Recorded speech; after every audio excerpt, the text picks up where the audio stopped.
This is my third time doing this, and it's always one. There's always one that sticks with me. In the first batch, which has still been the worst overall, it was Dear Zachary. In the second batch, it was Just Melvin, Just Evil. And today, it is Goodnight, Sugar Babe, which just in general might be one of the most complicated, off-putting documentaries I've ever watched. I watched another 4 disturbing documentaries. Then they were disturbing.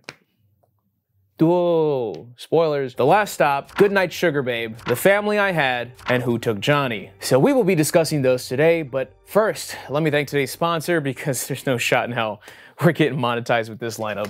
Making videos, I often have to use a lot of online services that aren't free, whether it's for B-roll, copyright-free music, newspaper archives, etc. Which is fine until you realize that you realistically purchased a subscription for a one-time use. I have very much been getting legally robbed until I linked up with today's sponsor, Rocket Money. Rocket Money is an all-in-one finance platform that helps you save more and spend less. This personal finance app allows you to manage subscriptions, lower bills, build a custom budget, and grow your savings all in one place, saving its members over $1 billion and counting. So Rocket Money shows me subscriptions. I see the ones I don't want.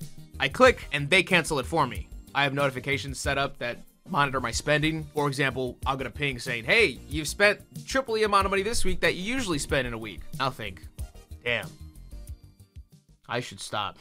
Thanks, Rocket Money. And I can also monitor any changes that might impact my credit score. So to save more and spend less, join the over 5 million members using Rocket Money today. Just go to rocketmoney.com/MrGG or click the link in the description and get started for free. You can also unlock even more features with Premium. That is rocketmoney.com/MrGG to get started for free. And thank you, Rocket Money, for sponsoring this video.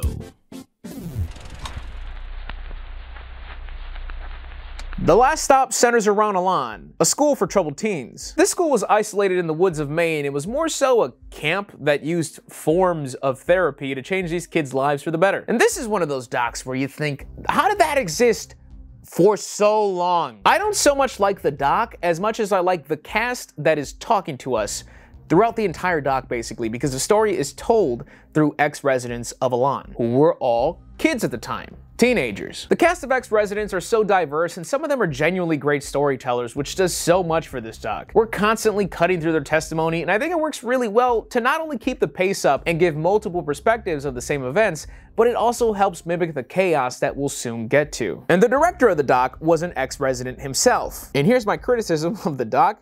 I can't help but feel confused at the vision, because Elan sounds undeniably horrible. But then there's like a, but what if this was for the better moment near the end? You know, the people at Elan really just wanted the best for us. I actually learned a lot. That's what he says, which is confusing. Pretty much every other resident does not support that claim by a mile. And the director is the one that spearheads this conversation. You can't smack me in the face for 100 minutes telling me that these children were treated like animals, worse than animals, and then just turn the camera around to yourself like, who knows? You know, if I didn't go to Elan, maybe I'd be dead. Maybe. But is that the bar to softly validate Elan? Hey, at least you're alive. Even though you may not want to be because of Elan. There's more to that as well. I'll talk about that at the end. So they walk into Elan and see kids scrubbing floors, staring at the wall, dressed up in clown suits, and many of them quickly get a taste of their first general meeting. What that is being lined up in front of your classmates, cursed out by staff, belittled. And near the end of it, they signal the Avengers, aka everybody watching. It's like a thing where they're just like, hey, who's got feelings for them? And everyone rushes you, gets in your grill, and just tears into you until you feel small, small, small. Joseph Ritchie, the executive director of Elan, who actually opened Elan for drug addicts who were primarily 18 and over, but then they saw potential for new residents, younger residents, so they tried taking in runaways, promiscuous young women who got pregnant at an early age, thieves, rapists, pedophiles, people from mental institutions, kids with autism, Asperger's, murderers. Notice the absence of a connection here. And I guess I gotta bring up Michael Skakel. Who's that? Why are we talking about him? Well, Michael Skakel is Ethel Kennedy's nephew. Ethel is the widow of Robert Kennedy, brother of JFK. And in 1975, 15-year-old Martha Moxley was murdered. Michael Skakel went to Elan and allegedly confessed to the murder there, which, at least what I got from the doc, this apparently put Elan's mistreatment in the spotlight, but he was convicted in 2002, and Elan did not close its doors until 2011.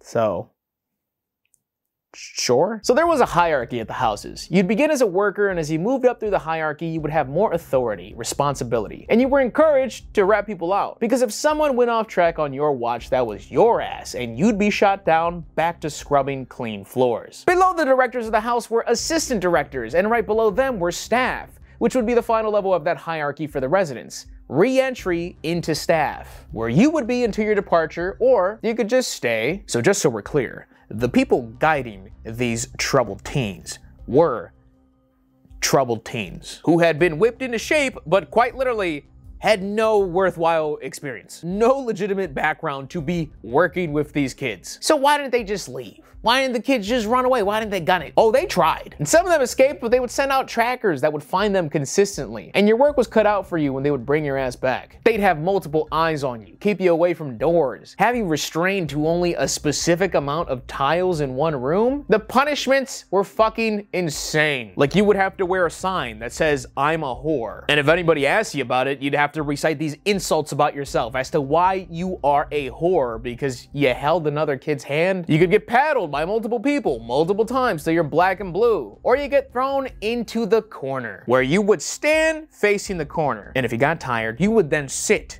and face the corner. Rinse and repeat. You could do nothing else, which sounds like a timeout to most people, right? They're like, that sounds like the least worst punishment. You eat at that corner, you sleep at that corner. That punishment could go on for months, meaning when you wake up, time to start looking at this corner again until you fall asleep. That would just be your existence, staring at a fucking wall. It breaks my heart listening to Mary O'Brien's story here, because keep in mind, she was shipped to Elan when she was 12. I had this imaginary friend when I was in the corner too. Her name was Emily. She was a colonial girl, a few years younger than me. But even her presence didn't help when people were allowed to come up and swear at me. It was so humiliating that I used to make her go away while they were doing that, because I didn't want her to hear me being called all those names. These were kids. And now I also have to bring up the ring. One of, if not the last resort for a quote-unquote bully, somebody who tried something violent or threatened somebody, or whoever, because they don't really give a damn. So a circle of people form around you. The bully puts on gloves and they would match you up with someone who should whoop your ass. And you might hold your ground. You might hit them with a nice little 1-2 buckle my shoe. But when that round's over, guess what? Fresh legs, new body. Next round, ding. It ultimately did not matter. You could not, would not win. They will send the kitchen sink at you until you have learned your lesson and gotten your ass beat. Dude, even if you behaved, they could take aim at you for being a goody two-shoes. Everybody was gonna get theirs. We then get to the part where they talk about if Elan helped these kids, like I mentioned. And that's when we get to a member of the Elan staff, Missy, who supposedly wasn't a monster at Elan. She seems happy and joyous. They show her telling a little George Bush joke. Everybody laughs. She says she's straightforward, that she obviously followed protocol, but she would try to talk to the kids. She would try to listen to these kids. One of the ex-residents recounts her being kind of nice, which was rare. And then you're listening to Missy talk about how some things were wrong at Elan, but some things were brilliant. And that's when the doc starts to tell us, hey, some people's lives did change for the better. Like Peter here graduated, and he hasn't picked up alcohol or drugs since. In fact, Elan claims that 2/3 of all of its former residents are now leading productive lives. Source, I said it. So the state investigated, and out of 117 former Elan residents, 70 had been arrested and one was serving a life sentence for murder. And that's when we start to hear from the other former residents. Alex struggled to adjust to the real world and has been on a 5-year on and off drug bender popping oxys since he left Elan. Tracy went to college right after and did everything she felt like she missed out on. Partying, raging, and she ended up hooked on heroin, started stripping, felt like dirt and just wanted to get higher and higher to forget about it. Her interview was filmed at an addiction recovery center. Peter managed just fine leaving Elan. The way he was taught to deal with his emotions was something he carried with him. So he hit college, met his wife, had a family, but then at 33, something broke. He couldn't deal with anything anymore. And it hit him that he was robbed of his childhood, something he could never get back. And within 3 years, he was shooting up 25 bags of heroin a day. Liz hears the screams from the kids in her life to this day. Mary went to the school for the blind. Since birth, she had been at the line between legally blind and visually impaired, but she had a hell of an imagination and loved to create. and she felt like Alon wanted to take that away from her. She has been in counseling for years. Julie recently got the psychiatrist recommendation that sent her to Alon, where they suggested that she needed a warm, psychotherapeutic structured environment, or else they believed she would kill herself. She was sexually abused, physically abused, diagnosed with PTSD, she has night terrors, and most of the time she is dreaming of Alon. And another update that I found beyond the doc when I was digging around, Julie had actually recently gone missing. She was wanted in Illinois just over a month ago, and she was found but did not want to willingly go with officers. She tried to pull out a handgun, shot, hit a wall, but she is now facing charges of attempted homicide of a law enforcement officer. Jayla talks about how she knew once she got to the needle, the next thing would be death. She didn't know how to handle being social. Her cousin had to take care of her because she couldn't even get groceries without worrying about a loud environment or a large group of people. She never had panic attacks before Alon, and she passed away 7 years ago. Dave's probably got the most odd conclusion here. He actually ran away and met a guy named Sticks in the woods. He was a Vietnam veteran who helped him survive in the woods, which he lived in for about 2 years. And now he teaches wilderness survival. Let's go Dave, I guess. Jeff stole a car trying to escape Alon, so he went straight from Alon to prison for 2 years. Doug never felt hurt by Alon's words or restrictions because he never had anybody to call. He was hurt that he didn't get an education. He was sent to another school and he couldn't read the books. He drank, got arrested, started robbing people. He had to eat. It's nothing he's proud of, but he had to do what he had to do. Missy says she was happy she worked at Alon, but she's not happy that everybody didn't get a specific experience and it felt like they were abused or whatever else. She says she will still sleep well tonight. Year after year, Alon would adjust a few things, but New York State was sending some learning disabled kids to Alon, and Maya here wrote an op-ed. The state went in and did an investigation and then chose to no longer send children over there because of all the bullshit they saw. Yet the state of Maine never found anything. Why? Because Maine would announce every single time they were going to show up to the school. New York didn't do that. They just broke the doors down. And you know why Alon supposedly actually closed down? They got hit in their pockets. Because of Reddit. An ex-resident made a post discussing Alon and it went viral and straight to the front page, informing the world about what the hell Alon had been doing. So when people would look up Alon and consider going with them, you would see all these testimonies. And Alon officially closed its doors in 2011. We get one final send-off from our residents and it's heart-wrenching and heartwarming at the same time. And I most definitely have to add, some of you probably think the school didn't even sound that bad. Rest assured, I've given you the cliff notes. And after digging beyond the doc, there seems to be some controversy over the story that the director has given us. Like, why was the sexual abuse left out of the story entirely? There seems to be many claims in that regard, yet it's not mentioned once. The multiple deaths at Alon, why were they not mentioned? Missy was apparently dressed up to be a lot better than she actually was, which would obviously infuriate and crush a lot of the victims that are watching this. And it seems too like Alec and Doug from the doc have also passed. It's a rabbit hole, and I can't definitively tell you much, but it does skew my viewing of this doc more. The last stop is obviously disturbing, but it really hits me when I see the child come out of these adults talking to me. Like, Mary and Doug's story are both very powerful for very different reasons. Do I recommend this doc? I don't know anymore. I just know the supporters and the detractors of this doc just want to make sure that people do not turn a blind eye to the ugly side of the troubled teen industry. So I'll end it on that.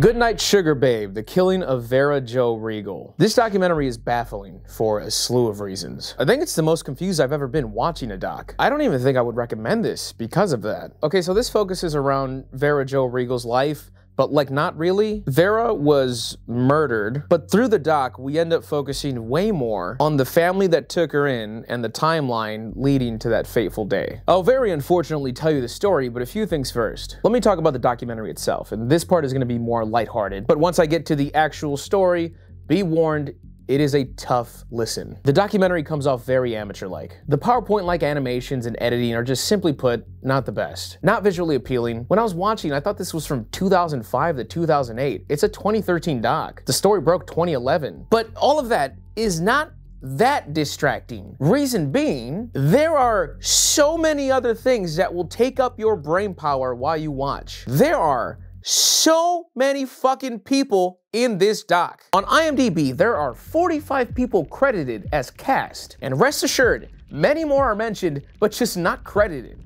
For example, Daniel Bixler Sr., nicknamed Big Danny, Travis Puckett, Heather Mock, a homeless supposed boyfriend, Larry Spencer, real guy, by the way, not a joke. For reference, The Family I Had credits 8. The Last Stop credits 25. And Who Took Johnny credits 35. The difference, a handful of the people in the Johnny doc are reporters, detectives, who are just helping to tell you the story. You don't need to remember them. That is not the case in this doc. Everybody is involved in one way or another. And good on you for going all over town to get testimony from everybody and some. But it is just not pieced together in the best way to make a viewer-friendly experience. I was not even 15 minutes into the doc, and I was drenched in information, constantly rewinding. Some of the stories are just disjointed when they're telling them. I was like, wait, what happened? Did we switch? Are we talking about something different now? I would have to rewind it because someone would start talking, and I'm like, okay, who is this? While I'm also trying to figure out who the hell are they talking about as well. You drop in these little Nickelodeon game show name bubbles with a descriptor, but even that shit is complicated. Some people are introduced multiple times, which I'm assuming is to help us keep track, but they're introduced with different descriptors. So you make me think, oh, I guess this is a new person? And some new people don't get a name bubble the first time they talk. And the same people are interviewed in different settings, which isn't that crazy, but obviously doesn't help in what this already is. So basically my viewing experience is this. We see Joanna would always abuse Samantha, but she would... Who's this guy now? Billy Joe Bob Brooks, third cousin of Beavis Brooks, who fucked his aunt, okay? Billy Joe just got out of prison, and he actually hasn't lived with the family for 18 years. So why are you telling me about him? That is, until he ordered Uber Eats the same night of the murder in his Tennessee home. They're from Ohio. What the fuck am I watching? I mean, even the very beginning of the doc sounds like it wasn't supposed to start there. Vera did as she was told and went with her killers, knowing she was going to die. So we start at the night of the murder and then we rewind, which is very ambitious for what this project lacks. But even then, we actually start by working directly backwards from the night of the murder, taking pit stops along the way. Then we cut to the beginning, and then we go to Sherry's timeline, and then we're off. Last thing, this project is rather gratuitous. And I kind of see two sides of the argument here, but you almost never see a straight, clear shot of the victim in docs, and that's usually done out of respect to the victim. I saw Vera bloodied on the ground multiple times throughout the project. She was not clothed when she passed. We don't see any private parts or anything like that, but we get as clear a shot as anybody could of someone who was just brutally murdered. And speaking of private parts, I have to address this random fucking section in the middle. They're briefly discussing the relationship between the two culprits. It's obvious they're in a relationship. There's nothing to hide there. There is an age discrepancy with the woman who was 17 at the time of the murder, and I think the guy was like 20, 21. And I think that's the only reason we're told this at the time of their arrest, that the girl had multiple dick pics of the guy on her phone, which is so trivial to the entire story. Even if we are focusing on the relationship, because through testimony, we're told they have sex multiple times. It's confirmed by the family. And I don't know Ohio law, but let's say that's statutory. Why is that not the focus, the actual act, as opposed to these dick pics when it seems you're trying to emphasize that point? And I don't think I would even bring this up if when you were telling us that, you hadn't shown us the actual photos. I didn't even know what the hell I was looking at first, until I saw the second photo and I was like, oh, that's a hammer on a flip phone. Even if you wanted to showcase this because you had the photos, why couldn't you blur it? It just seems so unnecessary and off-putting. Anyway, there's no way I can deliver the entire story here. This video would be 2 hours. Here is my attempt to condense the hell out of it. And once again, be warned. The Brooks family is led by serial liar, master manipulator Sherry Brooks, nicknamed Sugar Babe. At what point Sherry and the family had convinced Vera to move in with them, even though Vera's mother was very much still in the picture, amongst other family members. And that's when it started. They treated Vera like garbage. She would constantly do housework, massage Sherry's feet, and Sherry would eventually make her son Zachary and Vera hook up. That relationship was arranged by Sherry because she wanted Vera to get pregnant, because Sherry wanted a baby. Sherry is obsessed with baby girls. Yes, this was going to be Sherry's baby girl. So what did Sherry do? She tried to force the delivery of Vera's baby because she wanted her to be delivered on her birthday, Sherry's birthday, early November. The expected date of delivery was December 6th. So Sherry forced Vera to drink castor oil and orange juice, 3 bottles of it. According to a website with the castor oil industry, the recommended dosage for inducing labor with this old midwiving technique is 2 tablespoons. And Vera went into labor.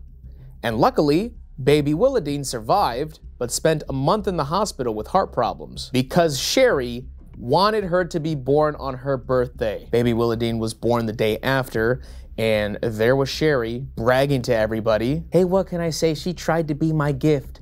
She was a little late, but she still came to me the day after."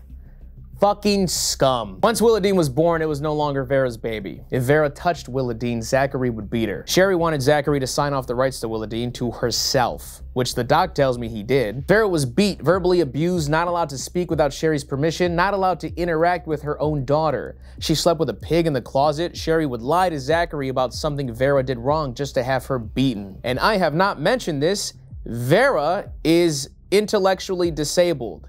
She has the mind of an 8 to 12-year-old, even though she is 24 years old. And the Brooks family knew this and took advantage of it at every turn. It is just a sad, sad story. Nobody was there for Vera. There are some members of the Brooks family that weren't as bad to her, but nobody stood up for her. Nobody would go against Sherry. Now, were the police ever involved, you may ask?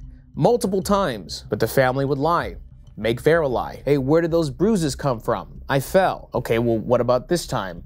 "Oh, a boyfriend of mine from Lima came down, beat me, and left. Do you want to stay in this house?" "Yes, I do." And the police couldn't force her to do anything at that point. Even though Vera has the mind of a child, she was 24. She was an adult that could make her own choices, apparently. The police were straight up tipped off that Vera was being held hostage in that house and being beaten. They didn't even make a report. Another time, speaking to Vera face to face, Vera looked over to Sherry for approval. And Sherry looked at the cops and said, "You can talk to her." And the police didn't even bother to take her out of that home to speak to her. Witnessing firsthand this problematic dynamic, they failed her. Danny Bixler and Nicole Peters were the two people that were charged with the murder of Vera. And they were the ones that carried it out, yes. But the endless torment leading up to that point was spearheaded by Sherry, who ended up getting probation for obstruction of justice. Do you know how many people saw Vera getting beat with weapons? Do you know how many people would join in? Sexually abused, humiliated. The poor thing would just sit in her room, looking down, not making eye contact with anybody, waiting for someone to just come into the room and fucking attack her. It is a horrible, horrible story, and that family is overflowing with horrible, horrible people who have not been faced with the consequences that they deserve. Danny and Nicole would beat her relentlessly in the time leading up to her murder. They would get off to it. So they would beat her, and then they would go be intimate in another room. Sherry would keep lying to Danny and lying to Nicole about who Vera was, about what Vera was saying, what Vera would do, just to enrage them, to hurt her and feel like they needed to deal with her. Danny had just gotten out of prison, and Nicole was just bloodthirsty. So after a shit ton of planning, which Sherry denies, they took Vera to the railroad tracks one night. She did not want to leave. She cried. She kept asking why. She looked at two people in that family to try and help her, but it didn't matter. She was taken outside, and after being tortured for so long, she was stabbed multiple times, and they tried cutting her head off because they wanted to make it seem like the train cut her head off. They made her strip all of her clothes off, and once they realized that they couldn't cut through all the way, they left her there to die because Vera was still alive, bleeding out, naked, and below freezing temperature. And somehow, she managed to move her body to the center of the track, and then she went into a fetal position. And it's because of that last little bit of strength that the train never made contact with her. It cleared her entirely. The conductor saw something, stopped, looked underneath the train, and called 911. The Brooks went to party afterwards, by the way. They were at the house drinking, having a good time, inviting people over and bragging about what they did. Luckily, there was a camera across the street that caught Danny and Nicole dragging Vera to the tracks. I believe Danny was sentenced to 40 years, Nicole to 23. And the day after Vera's murder, Sherry tried calling child services to request custody of Willa Dean for Zachary. And it was apparently somehow possible for that to happen. So they set up 2 supervised visits with him and Willa Dean. The first visit, Willa Dean would not stop crying, and she refused to go with Zachary. They ended up cutting that visit short for that reason. The second visit, Zachary didn't even bother showing up.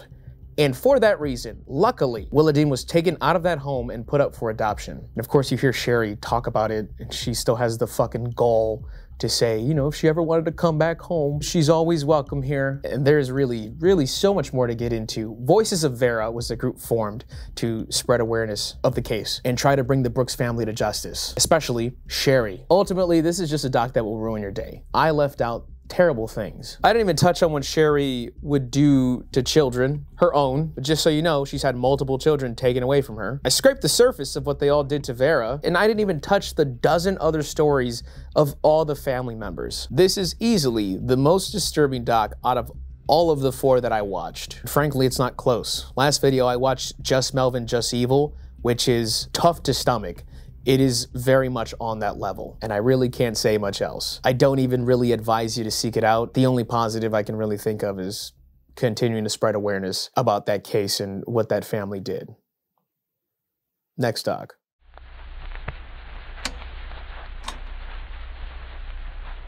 The Family I Had. This documentary is weird. The headline of this doc would be a 13-year-old kid named Paris who murdered his 4-year-old sister, Ella. But the doc hardly focuses on the event itself. It's really a close look at the family, their past, their present, history repeating itself, breaking the cycle. And because there's so much history there and so many different people being interviewed, there are some very questionable moments in this doc that are very, very loud. Let's talk about it. February 2007. Paris Lee Bennett was only 13 years old when he persuaded his babysitter to leave his house early before his mom came home from work. That's when he proceeded to go into his little sister's room and stab her 17 times. He then called the cops crying, telling them he killed her because he was hallucinating and she looked like a demon to him. We spend the first chunk of this doc learning about Paris and Ella's relationship growing up, how they were inseparable, 2 peas in a pod. But there's also some worrisome footage, looking at it through a current day lens, like Paris being a bit too rough with Ella at times. And there is a jaw-dropper line from Paris when he's asking his mom, Charity, what her least favorite word is, or least favorite sentence. She doesn't answer because that's a weird fucking question. So Paris takes a guess. Kill Charity's children? Paris. There is so much, in fact, too much history to discuss with the family, like combing through Charity's past. Paris's father left shortly after she got pregnant. He ended up returning later, but then something was amiss. Turns out he was schizophrenic, suffering from visual and auditory hallucinations. So he was out of the picture. Ella's father was an alcoholic who dragged a police officer after he stopped him for drunk driving. So that just left Charity, a single mother who had just kicked a drug problem and who will unfortunately soon relapse. It's a very serious tone doc, and I watched it on Prime, but I had to watch it with ads, which if you don't know, they just jump cut to those during your watch. So Charity would be sitting there saying something heart-wrenching, and then it would just be like, and you shall be get 5 boneless wings for just $1, only at Applebee's. So I think this is a good doc, but I do think it is a very easy doc to give up on before it's over. Like, there was a point where I was sitting there thinking, where are we going with this? Where do we go from here? How are they gonna talk about this for another 40 minutes? No disrespect, but I give a lot of documentaries the benefit of the doubt until far too long, and then I think, what is this bloated piece of shit? I'm looking at you vanishing at the Cecil Hotel. I could have traveled there and done my own research in the same amount of time. This doc likes to play pickleball with your loyalty, with the way that it slowly trickles information to you. Like, you'll be watching, supporting Charity 100% in all of her decisions, and then all of a sudden, I don't know, Charity's mom Kyla's kind of got a good point. Oh, so Kyla was just gonna leave that out? Charity, what are we doing here? The doc shows the complexity, specifically from Charity's side, of wanting to still love your son even though he took away your daughter. And she does end up supporting Paris, but also admits to being terrified of him. We talked to the family, and apparently everyone knew something was wrong with Paris growing up. He wasn't sociable, he wasn't affectionate, he would slam his head against the wall amongst other things. And like I said, all this information comes in spaced out bunches, which makes it all the more frustrating on the viewer end. The prime example of this being, after Paris's sentencing, Paris's assessor told Charity that Paris is a sociopath. But Charity did not buy in. It took her another 6 months to even consider the thought, and that's when she ordered a psychopathy evaluation. And the last doctor she would speak to would tell her to stop spending so much money on her son, and instead start spending that money on getting a new identity and hiding from her son when he's released. But even with that, she still doesn't know if she can step away from him. But you can't fully blame her, I guess, but there is more. 6 years after Ella's murder, Charity had another child, Phoenix. His father also left. And Paris knows about Phoenix, even writes him letters, but Phoenix can't read them right now because they contain some adult content, because Paris talks about his environment, prison. And yeah, Charity's terrified of exactly what you're thinking. But for me, the punch in the face finally arrives when Charity reveals to us that Paris had tried to stab her in the past. He was not successful and he was taken to psychiatric care. And once he was evaluated, they told Charity that Paris had homicidal tendencies. And she refused to leave him in treatment because she did not think it would help.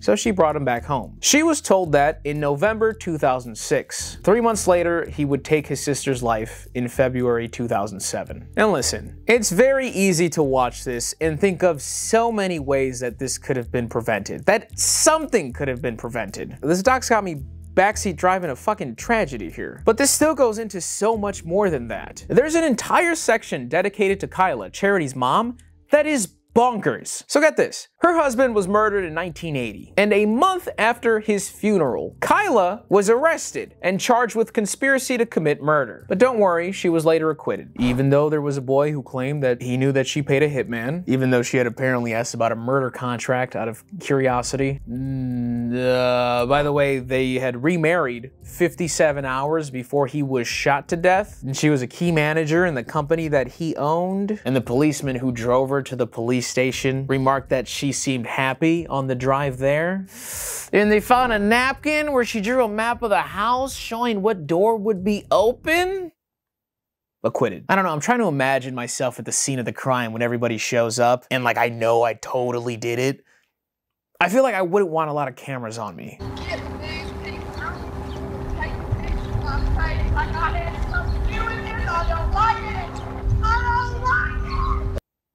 Acquitted. She is frolicking through this part of the interview, by the way. She's just talking about how he was a shitty dad anyway. And she also later says, you know what? Our bloodline is filled with manipulators. Me, Charity, Paris, Ella, we're all manipulators. Me not so much anymore. Because she says she doesn't need to do it. And she gives a pretty reasonable explanation as to why. I don't have a company to manipulate. I don't have drivers to manipulate. I don't have a jury to manipulate. So. Charity's father was terrible. You know, some days I wish he would just drop dead. So the doc ends with Charity trying to rekindle her relationship with Kyla because they have a bunch of problems between each other that I didn't even mention. Their reunion is awkward as hell and I refuse to report on it. Here's a clip. He tells me the back of his feet are the part of him that he got from his grandma. His Achilles heel, maybe. So you're saying he got his weakness from you? I guess. But nobody will ever know what it is. Hey, Achilles got killed. Unfortunately. By Paris. And although that is the end of the doc, that is not the end of the story. I really don't want to talk about this part, but it's going to be brought up in the comments if I don't. Charity later wrote a book that had some extra details in it. Keep in mind, Paris seems to change his story often, but evidence is evidence. Apparently, Paris says he was browsing graphic porn, even looking for snuff films in the hours leading up to Ella's murder. He apparently did that to get himself mad, and I guess he also sexually abused her that same night, as authorities found semen on the bed and on the body. I guess Paris also said that he murdered her to cover up the abuse. I don't know. There is more to this entire story, like the fact that apparently Paris did this all to hurt his mom. He knew her children were everything to her, so he thought of a way to take away both of them in one fell swoop. Overall, I do think it's an interesting doc. I don't think it's so much disturbing as it is surreal. You see the history, you see the actions, you see the results, you see the possibility of history repeating. It's like you're watching a movie. Like you know what's gonna happen and you want to stop it, but there's nothing you can do. It's a lot. Nowadays, as far as I was able to read, like Charity lets Paris talk on the phone with Phoenix sometimes. And she does that because, quote, I am setting an example for Phoenix, an example of how unconditional love and forgiveness look and behave. Piers Morgan also interviewed Paris in prison, and there's a bunch there, but he says that he does want to spend time with Phoenix when he's out because he will get out. When he was sentenced, he got 40 years, but he's eligible for parole in 20. That is now 4 years from now. Like I said, it's a lot.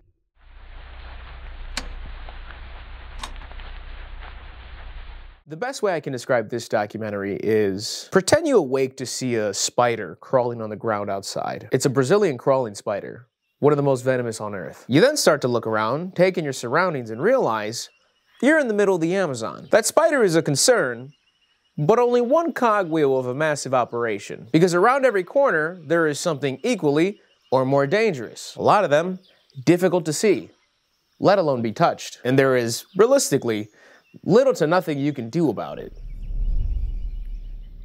Who took Johnny? 2014. Johnny Gosch is a kid that vanished on the morning of September 5th, 1982 in West Des Moines, Iowa. This documentary looks into that fateful day and also the bizarre timeline that followed. This is one of those documentaries where they present you with all the evidence. And even with or without the documentary slant, you're sat there thinking, you know, I'm starting to come around to this whole there's terrible people out there thing. That have a fuck ton of power. And the more and more you hear, you just sat there yelling at the monitor. It seems pretty clear cut to me. Why aren't we doing anything about this? Oh, because we can't? Fuck, that sucks. Now, multiple people saw Johnny that morning. He was a paperboy hitting his route. And I guess I should say, apparently, this is the story. Early in his route, a car had slightly passed Johnny, backed up, and asked for directions. That car goes away and then later comes back. At this point, Johnny is right by one of his neighbors who's outside. The man describes the driver appearing to be mad. And as this charming old man puts it, caffeinated. Coked out of his mind. The car goes away. As Johnny leaves, the neighbor sees a tall man appear from some trees and start to follow Johnny. Johnny passes two of his fellow paperboys, gives him a wave, and then we lose any eyes from that point. A neighbor at home, right by the site of Johnny's disappearance, remembers hearing a car door slam and a car speed off, and he sees him blow the stop sign. And they were actually able to identify what the car looked like, but no license plate. Shortly after, the other paperboys came up to an empty wagon, and it was Johnny's. The cops were called. Also, we later learned that Johnny was walking his dog at the time, and the dog was still there when they found the wagon. So you would think, had Johnny gone somewhere of his own volition, the dog would have presumably followed. And everything I just told you is a combination of testimony from multiple neighbors as well as the paperboys. So, using our skills of deduction, someone kidnapped Johnny, right? Nobody saw anything that, to us, was an explanation for the boy's disappearance. He just vanished. He just vanished. The Chris Angel of his time. So you want to know how to scam your friends so that you can make $9? Who even is this guy? Oh, that's the police captain during Johnny's disappearance? Huh. Yeah, I doubt he'd be that informed on the case anyway. So Who Took Johnny is about a missing child, Johnny, but it slowly transforms into a prod at institutional corruption. The cops didn't do shit for Johnny. They chalked him up as a runaway, and you can hear it from their own mouths. They act like they had nothing to go off of. The public was the one searching for Johnny, while the cops sat back. And at that time, they couldn't even determine that a kid was missing until 72 hours had passed. Imagine. So as time passed, the attention toward the case obviously started to dwindle, but the Gosches kept on, especially Johnny's mother, Noreen Gosch. She was on the police nonstop, so much so that there were cops asking to be taken off the case because they couldn't deal with her. Which, if you're taking that as her being painted in a negative light, like who are we to judge? Her child is gone, and the people sworn to protect and serve are doing dick all about it. He just vanished. They aren't even considering it a crime scene. Chief Orville Cooney called it a frustrating investigation and even publicly went against Noreen, saying he doesn't give a shit what she says, he's just here to find the kid. And completely unrelated, that chief would later have nearly 20 officers file complaints against him for racial discrimination, working after drinking, fixing tickets for relatives and friends. He resigned 6 months later. Now, aside from lousy policing, we also got two more glaring problems here. One, back then, there was just no infrastructure to track missing kids. I can't imagine how many kids were just getting chalked up as runaways, because what else are we supposed to do right now? Assess a crime? Second, Noreen Gosch just wasn't aware of human trafficking. She didn't even know what a pedophile was. This little town they were in never stopped to think that people would target little kids for sexual reasons. They just didn't know. We go to school, we work, and we die. What the fuck is lolly? And even worse than just being unaware, the people didn't want to believe that there was an organized ring of pedophiles engaging in sex trafficking. It's kind of insane to think about, but that whole concept was foreign to them. So they were treating it like we were talking about fish people. 2 years later, Eugene Martin, another paperboy in West Des Moines, vanished. Witnesses say they last saw him talking to a man in a car. September 1984, they had the idea to start placing kids on milk cartons. Johnny Gosch and Eugene Martin being the catalyst for that. Multiple people, including Noreen, also helped start the National Center for Missing and Exploited Children in 1984, and the Johnny Gosch bill was also signed that year to have the proper authorities immediately jump into action when a minor is reported missing. 1986, another 14-year-old from Des Moines goes missing, Mark Allen. Law enforcement deemed there was no connection between the three boys' disappearances. It is a very, very frustrating doc. And I think as far as criticism, there's just, I guess, some moments where there's a lack of information for some reason. Like later on, Noreen tells a story about Johnny, and until I read up on it beyond the doc, I realized how many details were missing that altered that scenario in my head and just had me look at it from a completely different viewpoint. And I'm not sure why those details weren't put in there. So ultimately, Noreen chose to fight, and that did provide a lot of good in the world, but never brought back her baby boy. At least not permanently. We get a fucking bombshell later in the doc that Johnny showed up to her door, they talked, and then he left. And Noreen says she can sleep well knowing that whatever Johnny's doing is working for him and keeping him alive. And she didn't even give up that information willingly. It was extracted from her in court in a case that didn't center around Johnny. And she hadn't told anybody because she told Johnny she wouldn't. And she didn't. For 2 years. That court case actually centered around Paul Bonacci, a man who came forward claiming he was trafficked and forced to be a part of Johnny's kidnapping, who had details about Johnny in certain locations that the general public couldn't have known. And you know who never spoke to Paul?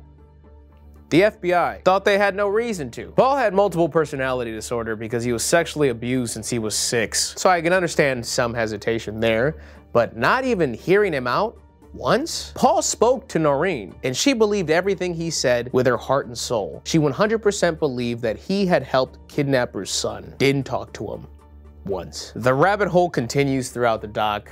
We end up digging into Omaha's elites, which sounds like an oxymoron, but it just gets darker and darker and darker, and by the end of it all, I just can't help but think of that fucking Wendy Goon meme. And remember, kids, the next time that somebody tells you the government wouldn't do that, oh yes they would. So is it disturbing? Yes. It is a very unfortunate reminder, like I said earlier, that there are a fuck ton of people out there who are terrible, terrible human beings, and unfortunately have a lot of power to go with it. So we should all just sit back, be good little citizens, and play some OG Fortnite to pretend that it doesn't exist. If you guys enjoyed this video, please leave a like. We got new merch, baby, Mista.gg. It is out there. Please go check it out if you'd like. My lovely patrons, I just reacted to American Mary, I think the movie was called, on there. That is a Patreon exclusive. Gamer subs, code MrGG, 10% off, always. Appreciate all the recent support. We are getting so close to 1 million. I can just taste it. And as always, I am Mr. GG, and I am out.